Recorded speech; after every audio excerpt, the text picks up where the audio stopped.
Hey, what's up, everyone? Welcome to Culture Binge. This is the Wisecrack podcast where we dive deep into the cultural zeitgeist to tell you what's going on. I am Michael, joined as always by the Bubba Gump of the cereal aisle, Alec. Alec, how are you today? I'm great. Great. And Serby, the Judy Blume of corporate astrology. How are you doing today? I'm well, thank you. Yeah, this is good. I'm good. I think we're live, and we weren't live last time. So it's always good to be live. Always good to, have the thrill of the failure stay in. Anyone who's watching us right now, we could screw up and they're going to see it and it could be beautiful. Of course, if you're listening to this after the fact, we'll cover it all up. Now, we got a lot to talk about today. It's actually been a genuinely busy week in culture. It seems like things are picking back up. Like, we're not even going to talk about the big boat that was stuck in the canal. That's how many good topics there are to talk about. Then we're not talking about the boat. But we're going to get into, Satan and what Satan's up to. We'll talk about books, and we'll talk about shrimps and cereal, and the constant phenomenon of milkshake ducking. But first and foremost, let's do some slaps and chaps. Serby, can we start with you?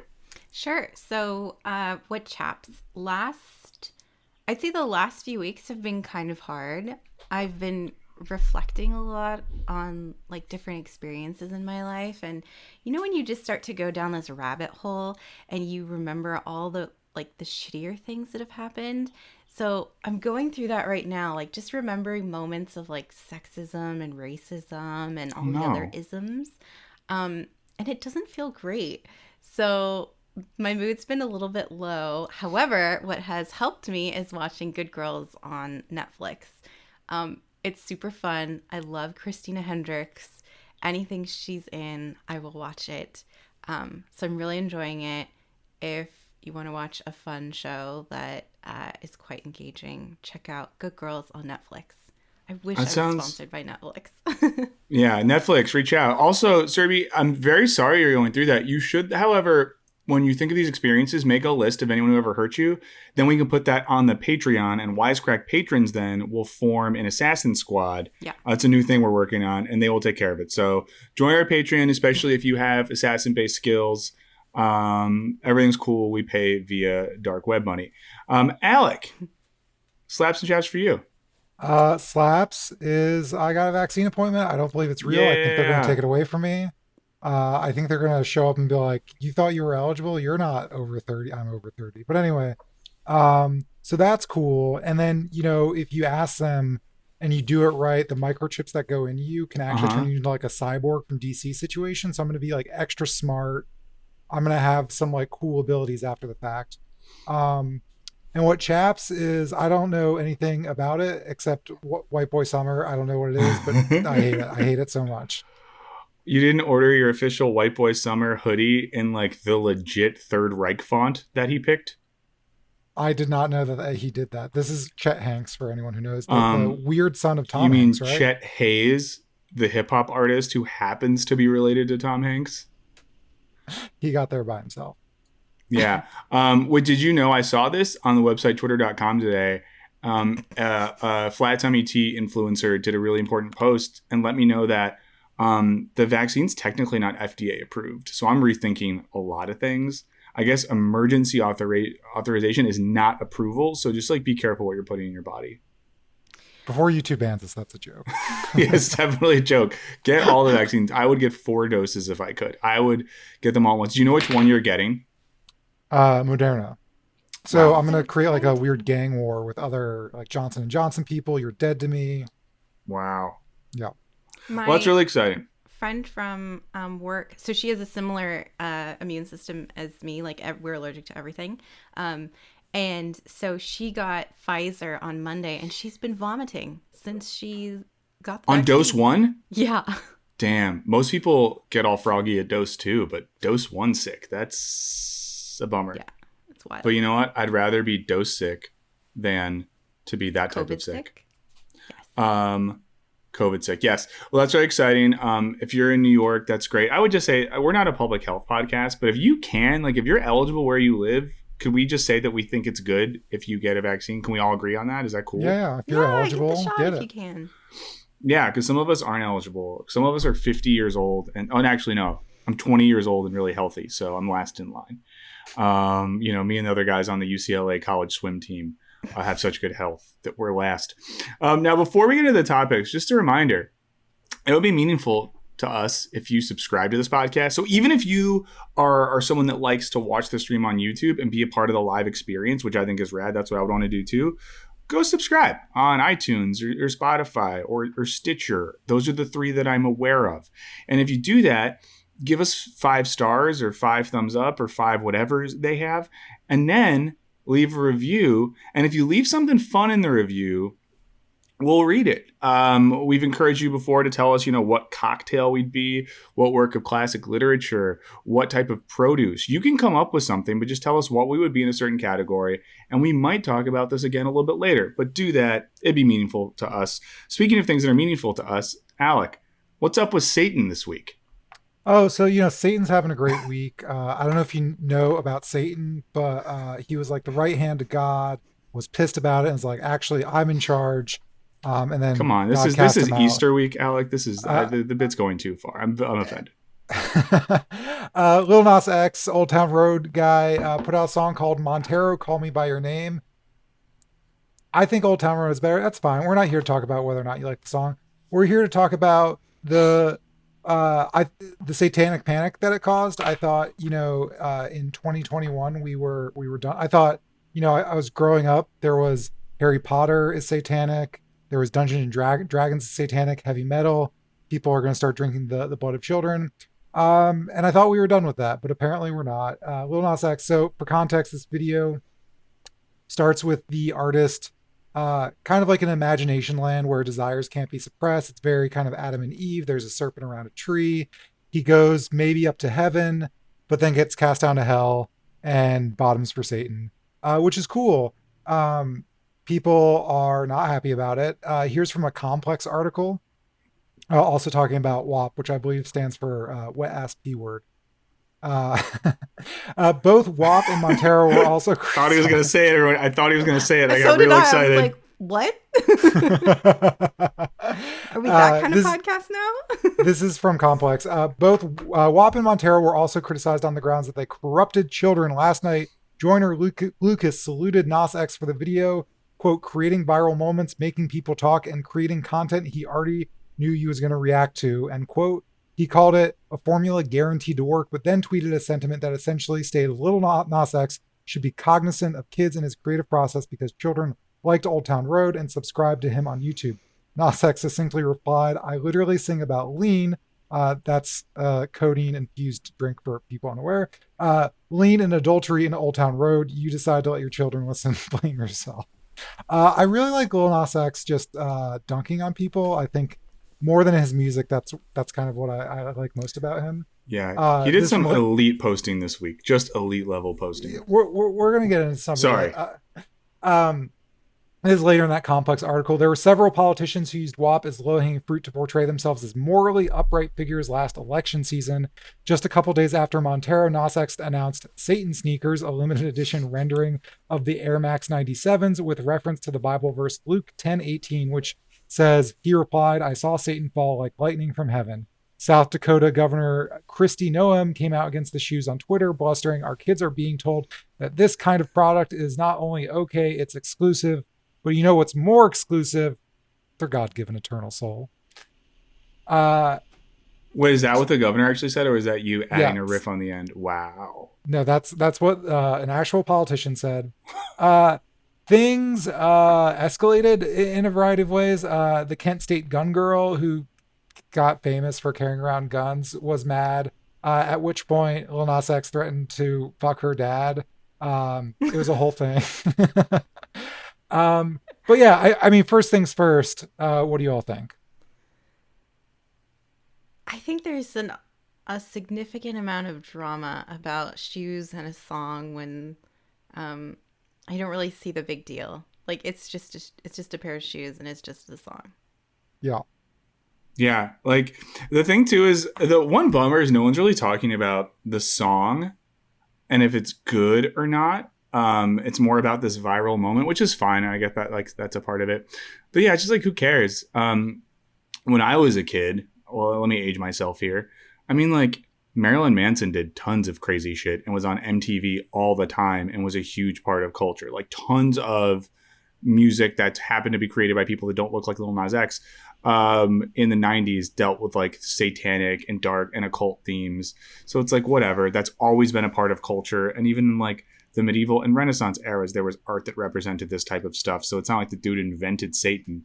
And in the shoes as well, it's like, sure, some company made some like special shoes for the video. Like, who cares? It's kind of fun. And then the whole thing around like, well, what about kids? Like, are you telling me that all of human culture, all of art, music, literature should constrain itself because of the potential that a precocious 14-year-old is going to read or listen to it? Like, that's just going to happen. And if you're a parent and you care about this stuff, then I guess, I don't know, like, lock your kid in a closet without its iPad.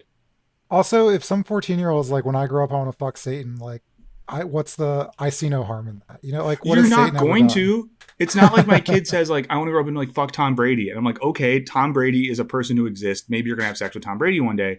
You're not going to have sex with Satan. And then maybe that's a conversation you have with your kid. Like, well, what does that mean? You desire darkness and transgression. What does that say about your psychology? What are you transgressing against? Let's get to the bottom of that. Is this really the best demon to want to fuck? Like, what about Baphomet? What about Mammon? Like, there are other demons out there. All these demons. I bet Serby doesn't know the names of demons. That's a good thing, by the way, Serby. I think because you're a well-adjusted person, you can't just list off demons like they're Pokemon cards. There is a component, and I think you're touching on this, which is, like, I think it's very funny, but at the same time, I feel like I'm being conned into caring. Mm-hmm. Because, I mean, Marilyn Manson in the 90s, his business model as a musician was to, like, offend conservative evangelical Christians who would, like, protest his concerts, and, like, he would cash in because angsty 14-year-olds could be like, I'm deep and dark because I like things that look like the devil. But I mean, like, in a weird way, this is all coming down to, like, is this just, I mean, not that the whole video and everything about it is Lil Nas X trying to sell shoes, but in a weird way, it comes down to that. Like, you know, conservatives are mad at him for, like, promoting Satan or whatever. And it's almost like kayfabe. Like, I think these people believe these things, but, like, the same people who are all about, like, free speech are like, oh, but not about, like, gay sex stuff and Satan. Like, so, you know, I think they are being hypocrites, but in a way that they don't care about, because it's all about, like, the projection of this thing. And on the other side, like, on the left, it's like the projection of, like, defending Lil Nas X and needing to say, like, oh, what he's doing is, like, super cool and important. And again, like, I'm not really here to break apart, like, the artistic message of it. Yeah. But, you know, when you're selling $1,000 Satan shoes, which, you know, if you're a sneakerhead and want to spend $1,000, there's a little bit of human blood in them, allegedly. I don't know, like, shoes. Is Lil Nas X dunking on Caitlyn Bennett and her poo-poo pants, like, just a way to sell sneakers and more albums? And at that point, should we care? Or are we complicit for caring?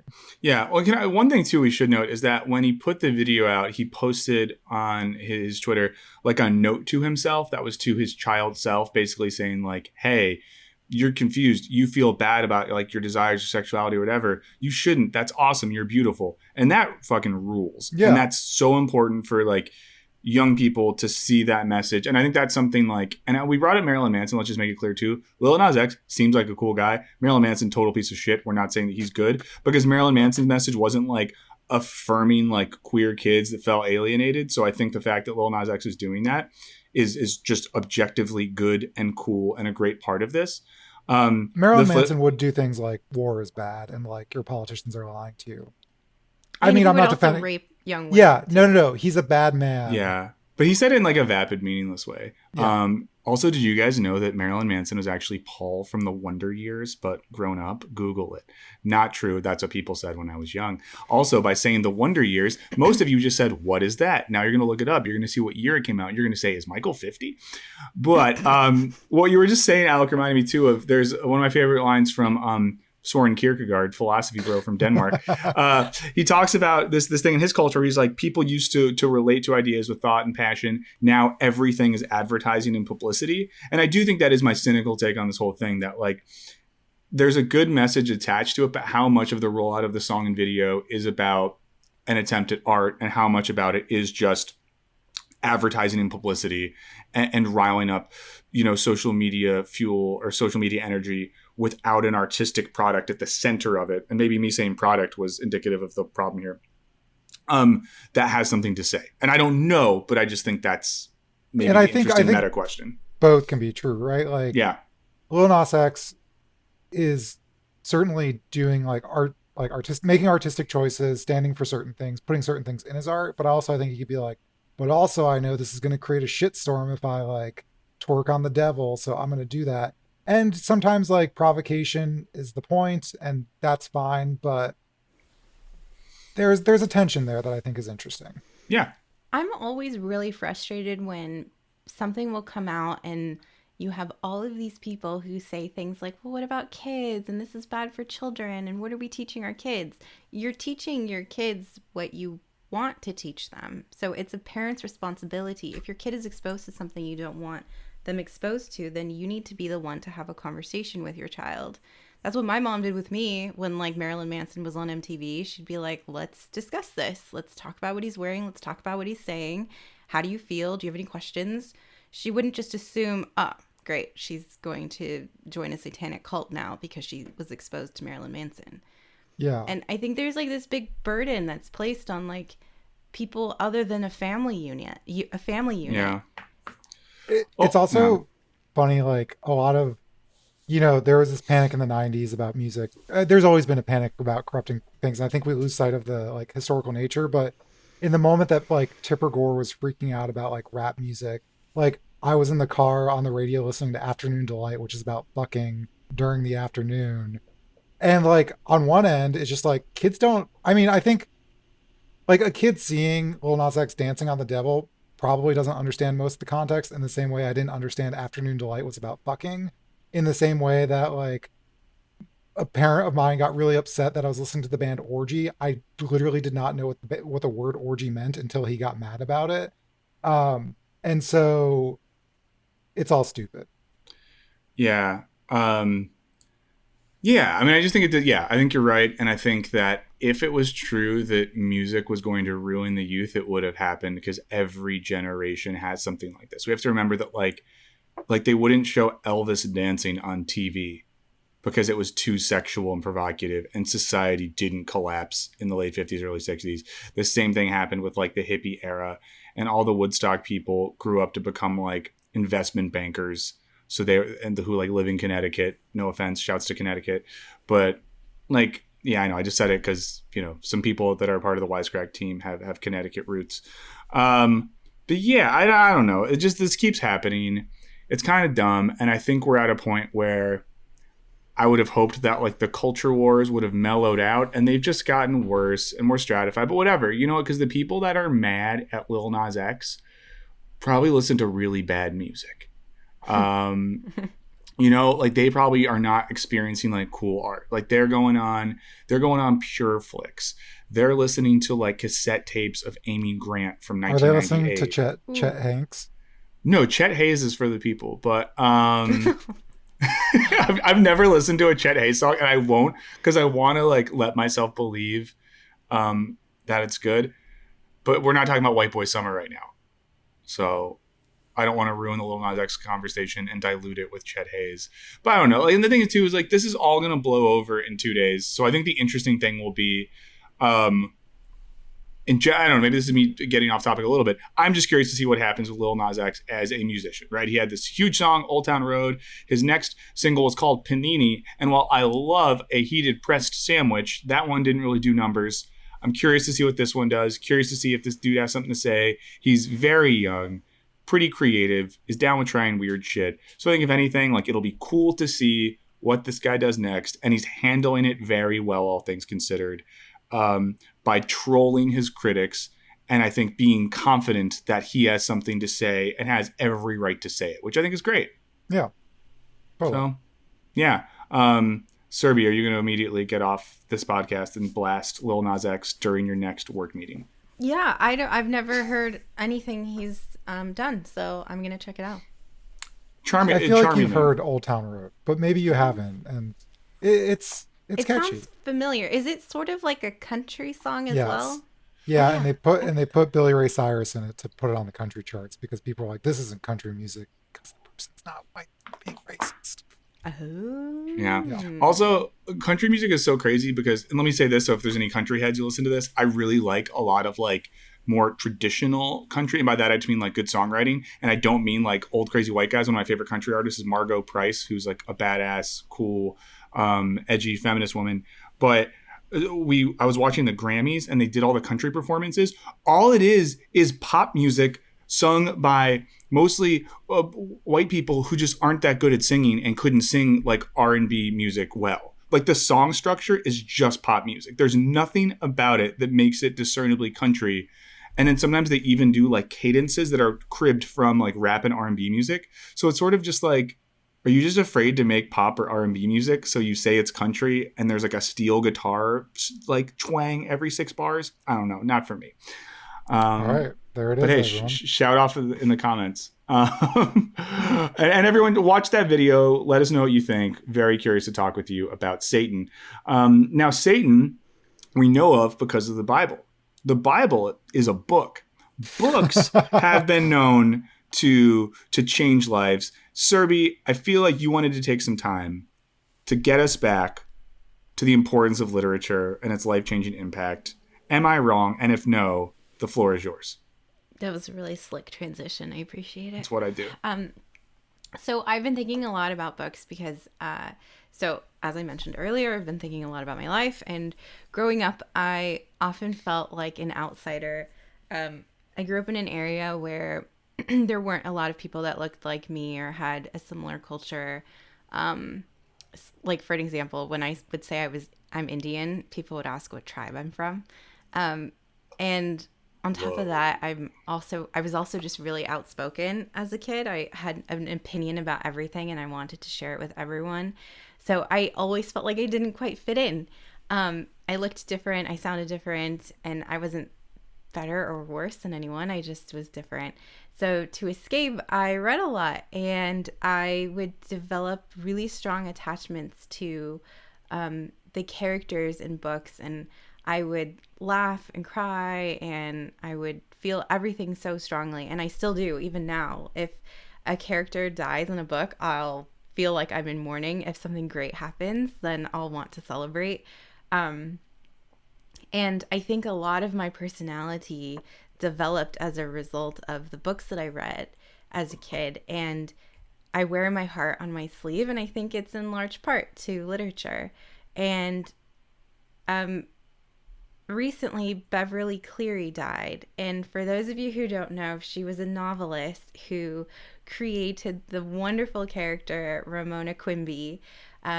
She wrote several children's books, but the series that she's perhaps best known for is the one about Ramona. And she's young. I think she's about like 8 or 9.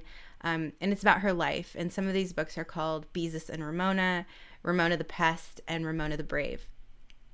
And I loved these books. I think my mom bought me the first one, and she was like, you would really like this. And I think I was about 6 or 7, and I just loved it. Ramona is smart, and she's quirky and weird and outspoken. She's annoying. She feels everything so passionately and deeply, and she's so, so brave.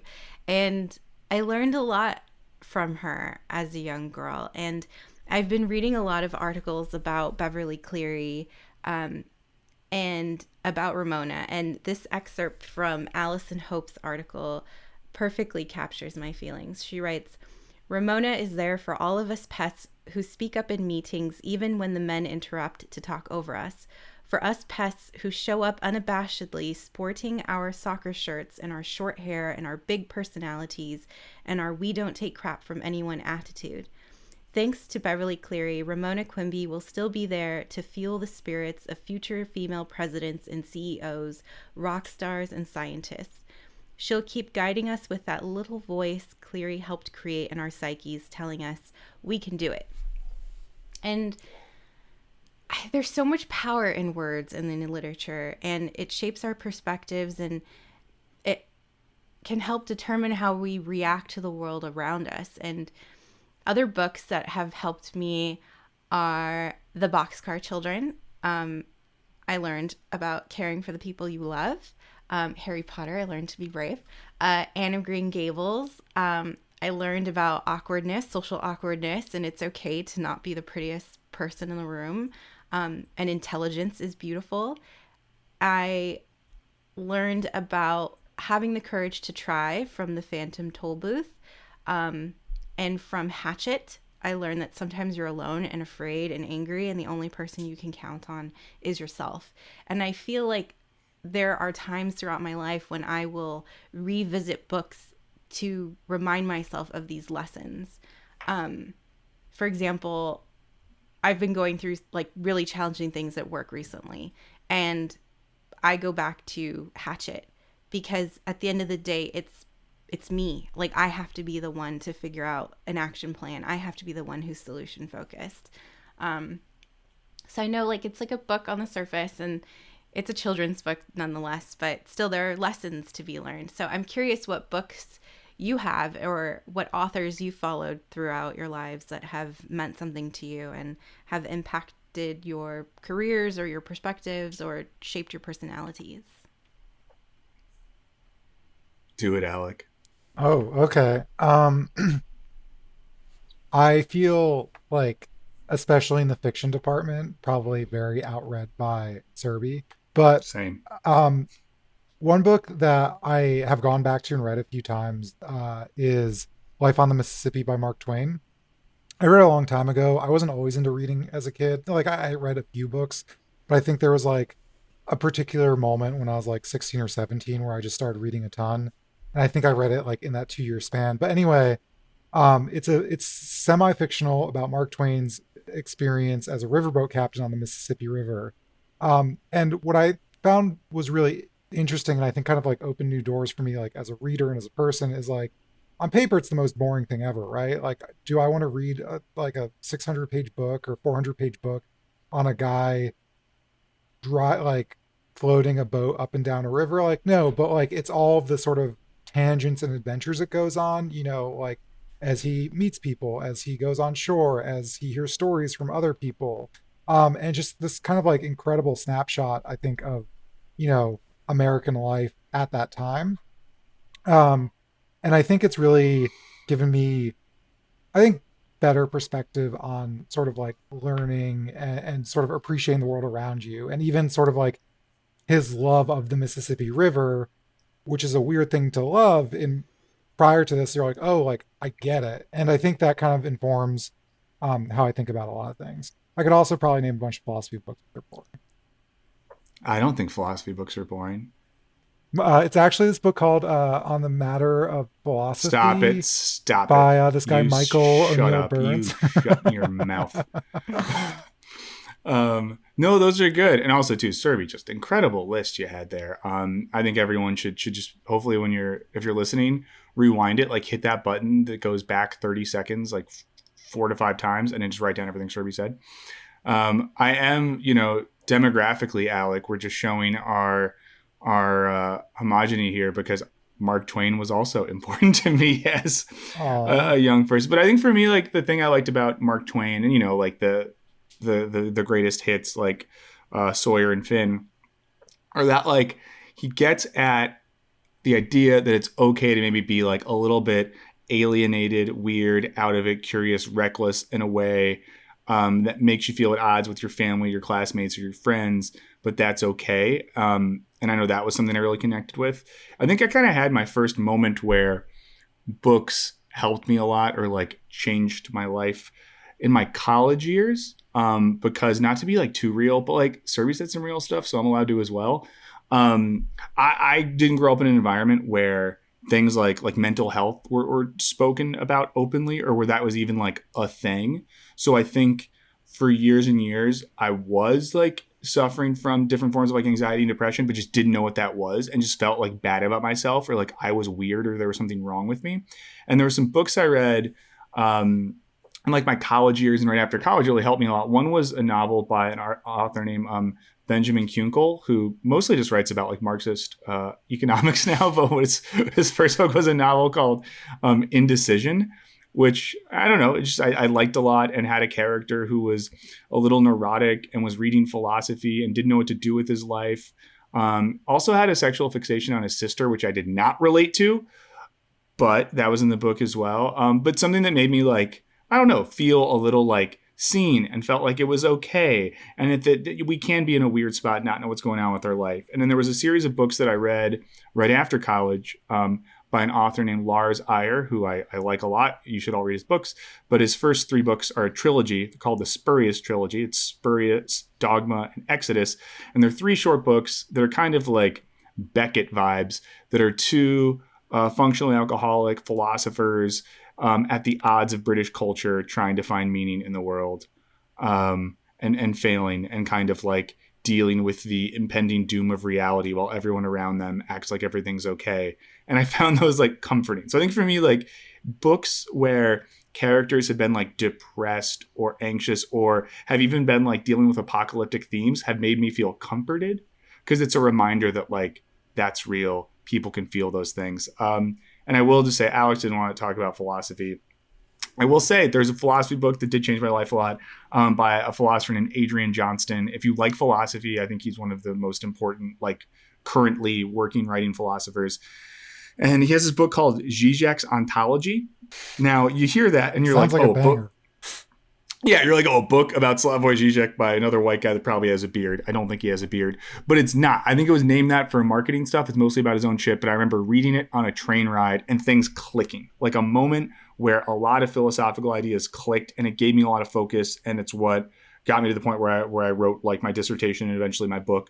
And I got very lucky in that this is a person I eventually got to know and was very kind to me, which is always rips, but that was important, and I would be lying if I didn't say that it didn't change my life.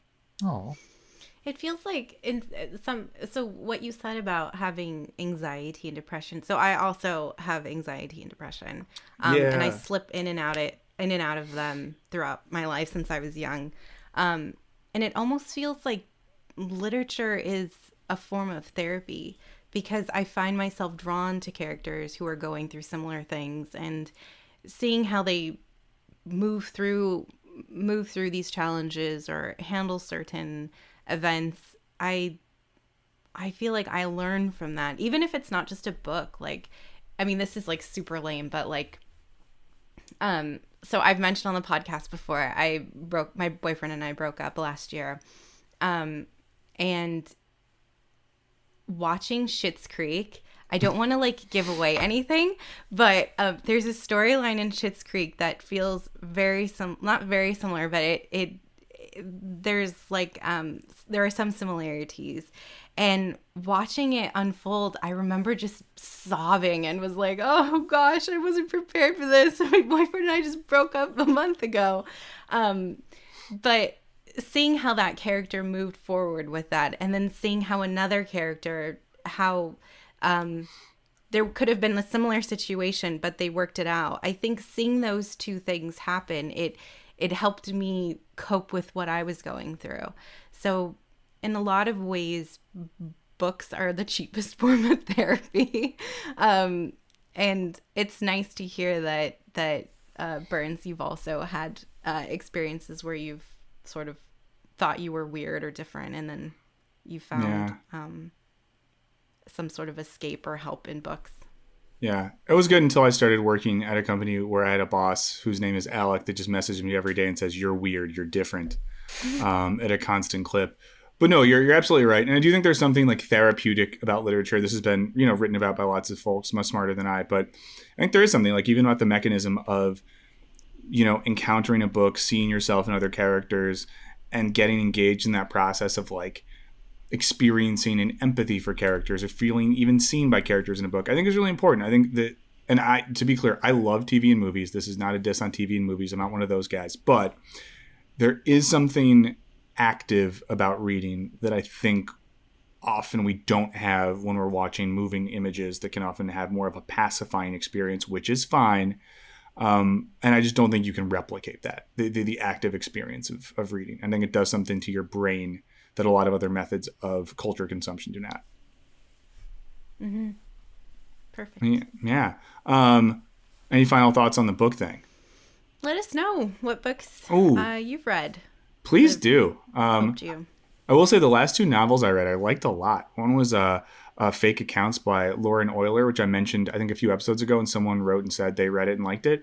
And I'm reading this book right now, The Life of the Mind by Christine Smallwood, that I'm liking a lot as well. That's about kind of like a depressed, failing academic person. So I don't relate to that one, but it seems cool.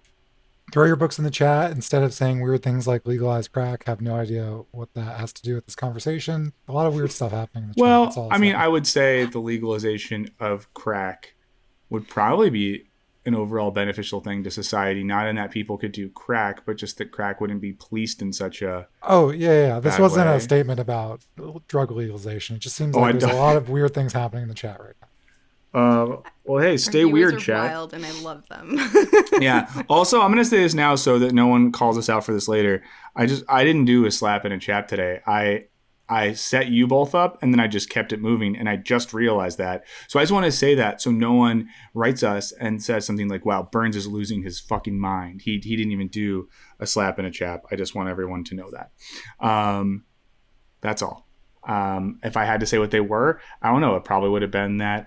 I'm enjoying leaving dumb movies on in the background sometimes when I'm working at home and it's just too quiet and weird. I find that fun. My chaps, it's very hot where I live, but whatever. Also, yeah, have fun in the chat, everyone. Final topic of the day. We'll get to this quickly, and I know we got to wrap up soon because our friend Serby has to run to an important business meeting. She has to get to via private jet. I'm not going to say it involves Mark Cuban, but it involves Mark Cuban. So if you were on the internet in the past week, in any capacity, there's 2 words that mean something to you. And these words are shrimp guy. I assume when I say shrimp guy, Alec and Serby, these words mean something to you. Fair? Yes.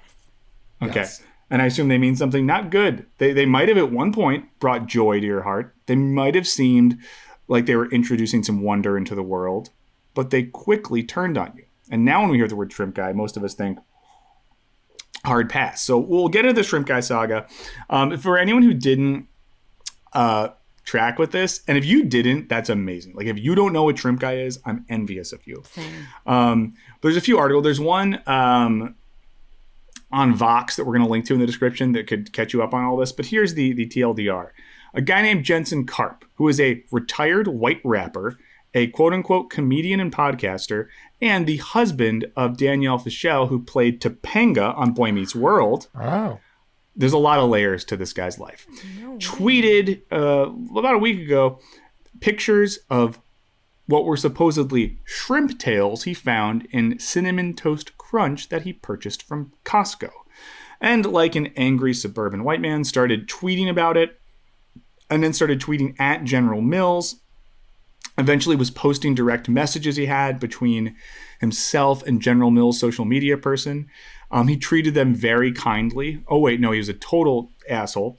Now, for the first time... If I found shrimp in my cereal, as a avid cereal eater, I would not be nice about it. But your assumption here is that someone actually found shrimp in their cereal and didn't just plan something to get attention. We'll get to that. So for the first half day, it's a fun online saga. His follow count goes up, retweets out the wazoo. Everyone follows the saga of Shrimp Guy. Then people realize, oh my God, this guy's married to Topanga. Even more people get involved. This is fun. The internet's great. Isn't this great? And then people start sharing some stories.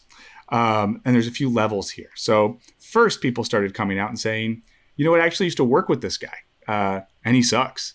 He was various levels of abusive, mean, racist, not cool to work for. And this is someone, he was a producer on the TBS rap battle show, Drop the Mic.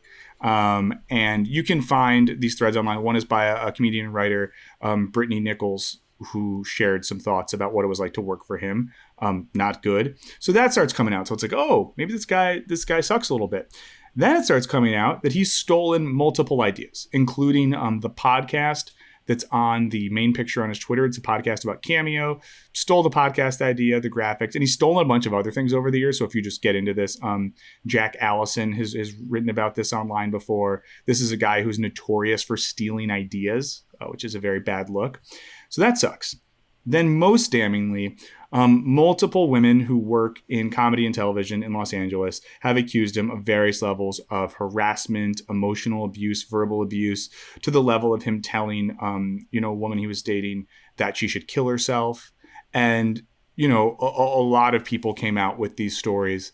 So it got very dark very quick.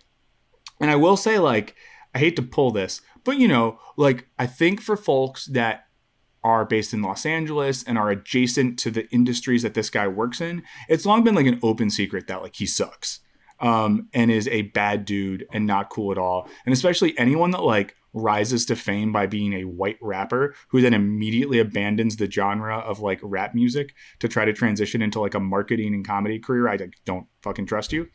But so this, this kind of was really peak milkshake ducking. If you're not aware of that term, this is the phenomenon by which something happens online that everyone gets excited about. It sparks wonder and joy.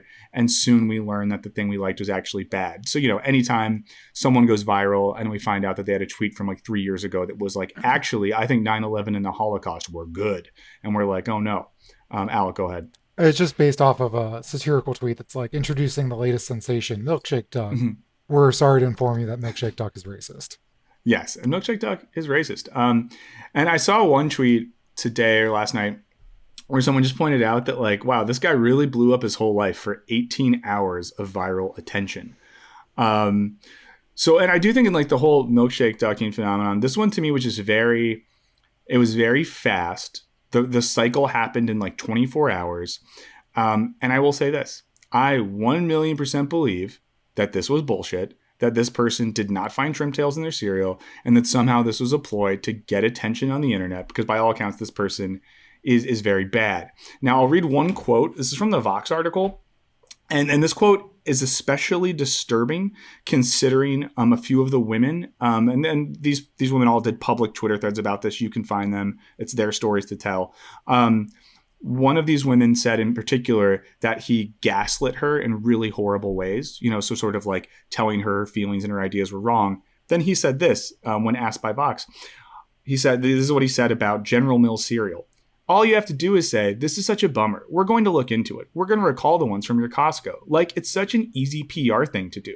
But instead, they wanted to basically gaslight me. So this motherfucker is accusing a cereal company of gaslighting him, a term that has some pretty serious cultural connotation, and he's using that to describe a cereal company not responding to his claims. So that's the Shrimp Guy saga. What do you guys think about this one? I fucking hate him so much. I hate him so fucking much. Yeah, any guy, anybody, not even a guy, any person who gaslights and treats people like this, I fucking hate you. Yeah. Yeah. I do, on a separate note, it's always interesting when there's a person, and then if you talk to anyone from LA, they're just oh, I know that person's a piece of shit. But only people, it's just LA knows that everyone who's a piece of shit. The town talks a lot, I guess. It talks a lot, but then there's this weird culture of be careful what you say if you want to work. And the same woman who I think is, performer, writer, who went on the Twitter thread where she talked about his gaslighting, he said to this woman and another woman, and he said to one woman, I guess, after a weird three-way, which is a weird time to ever say something like this, keep your mouth shut if you ever want to work in this town again. And that's something that people say in movies, but people really say shit like that. And people will say oh, we know this person's bad, but don't say anything if you want to work. It's not to be real whatever here, but it's not the people just knew that Harvey Weinstein was a piece of shit last year. People knew that for decades. But people wanted to get movies made. And the same thing with this Jensen Karp dude. And this is someone whose biggest credit was the executive producer on a show on TBS about rapping that nobody watched. But even that person at that level had enough perceived power to kind of bully people into going with what he wanted to do so that they could get jobs. So it really sucked. And I will say, it's brave of people to then publicly talk about this person as a piece of shit. And I wish more people would do that, not to put pressure on them because whatever, but we let a lot of people get away with stuff. And this guy took what could have been a fun day on Twitter and ruined it. Yeah.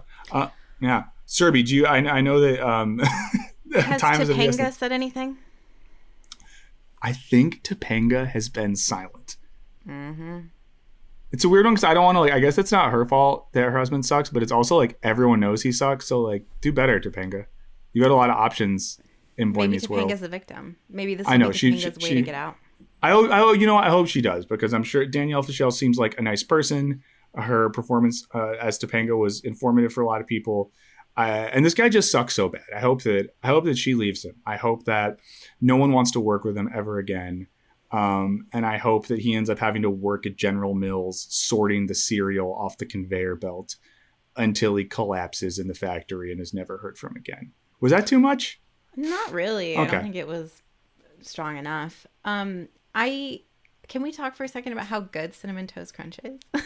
Yeah, we can end on a positive note and do that. Unless, Alec, do you want to say No, I was a gonna little more say Cinnamon negativity? Toast Crunch. Like, I've been getting like the dumb organic version, not because I'm like think that organic food is real or healthier for you. It just like seems more adult of me, and any brand of that genre of cereal slaps so hard.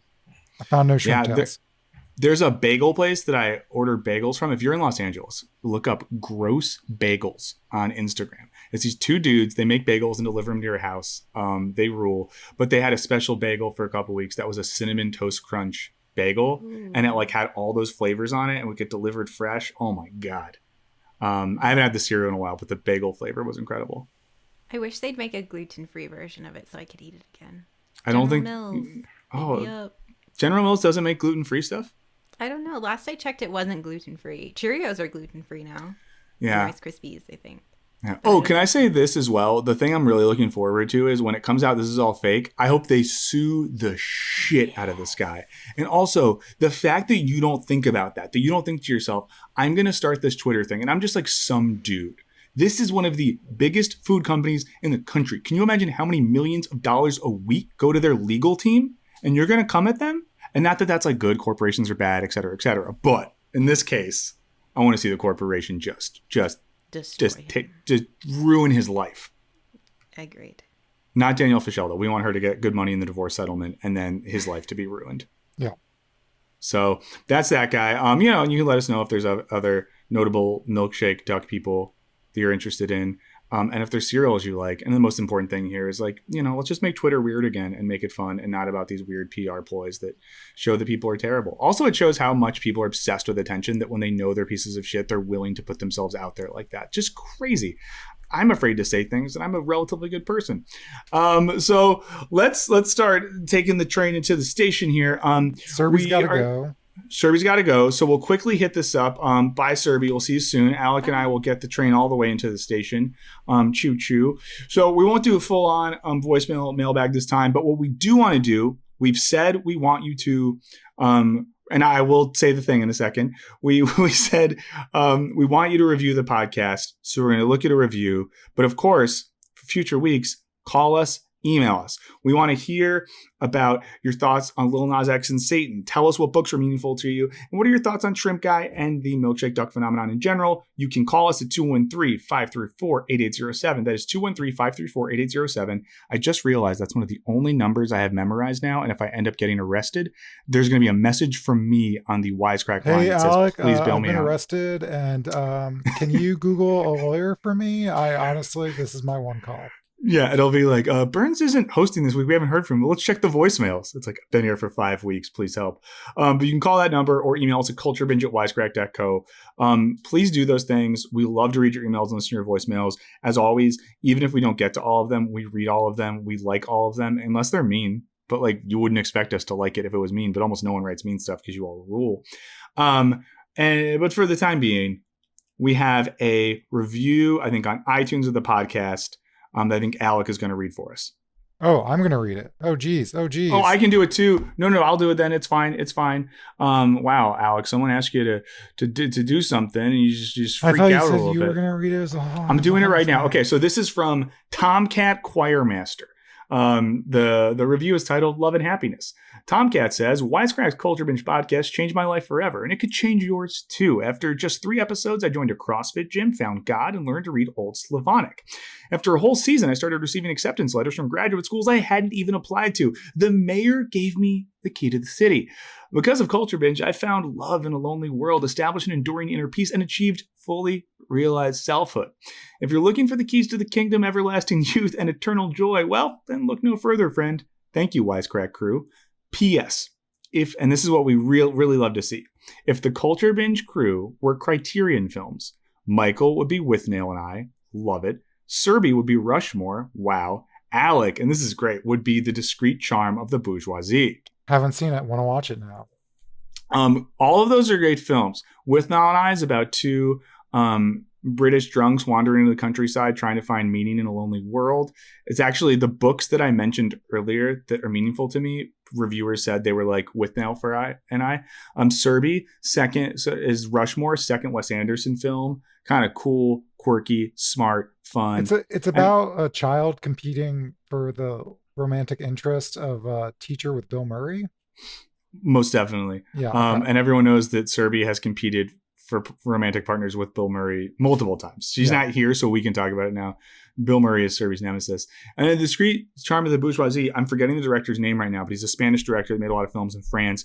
And this is kind of like absurdist take on the like vapid nature of bourgeois life in the 70s. And it's really weird and fun. It is. I think you can stream it for free if you have Amazon Prime. I mean, like, not that I'm endorsing any company, but it is, you can watch it for free if you have Amazon Prime. So worth checking out. So before we go, a couple last quick things. We said this before. If you took our call to action and jumped on that Hi-Ho app, we have a video up there right now where I want people to talk about the Snyder Cut, and we're going to use it for something potentially. So if you're on there, check it out. Let us know what you think about the Snyder Cut. If you want to bug us in a non-email or phone way, you can find us on social media. I think we'll put those on screen so we can make sure Serby's is there. But Alec, where can people find you on social media? Before I do that, I have to last minute donation from Stacy. Thank you so much. It says, I can't keep this thing live on my phone. Here's my penance and my thanks for being amazing as always. So sweet. Stacy, you owe us nothing and we owe you everything. And thank you so much. Yes. I'm on Twitter at WiseCrackAlec. Also email us at culturebinge@wisecrack.co. If you have thoughts, questions, whatever. You want to get into grad school, we can't help you with that. Well, did I not say the email before or were you just reiterating? I can't remember. Wow. I'm not doing slaps and chaps. I'm forgetting emails. I'm at Michael O. Burns on all the social medias. Find me if you're cool. Miss me if you're a dick. So we will be back in 2 weeks. We should be streaming them. I think culture is really on an upswing, so we're going to have tons of stuff to talk about from here to infinity. Vaccination is leading to total chaos in the world, so lots to talk about. Any last thoughts from you, Alec? You know, it's nice that I feel like culture was being sucked into a black hole of Donald Trump. And even though Shrimp Guy sucks, like, I'm glad that we had that internet saga. I'm not glad that he's shitty, but like, these are the stories that can live and breathe, like the Suez Canal story, now that things are not, I mean, they're still a nightmare. I don't know what I'm saying. Wow, that was really deep. We're going to end on that. Serby says goodbye as well. He's been Alec. I've been Michael. This has been Culture Binge. We'll be back in a couple weeks, and we will see y'all then. Bye.